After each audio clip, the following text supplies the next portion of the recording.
It's not always a guarantee that we make friends wherever we go, and that's a harsh reality in life, and I get that.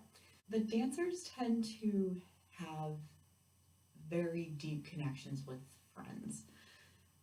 The dance world is small, and most of us know each other, or we know somebody who knows somebody else.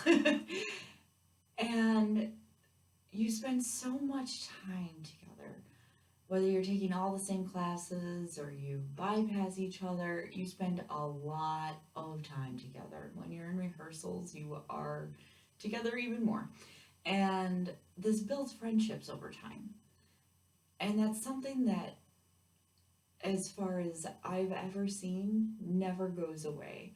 I still have dance friends from when I was training back in high school and before, and there are some of those friends that I've worked with time and time again in many different settings since then.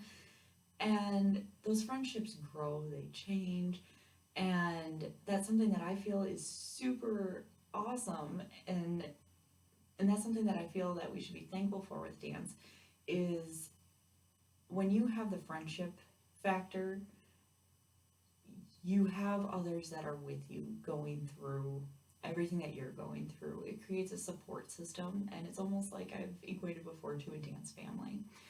And through that, that builds teamwork.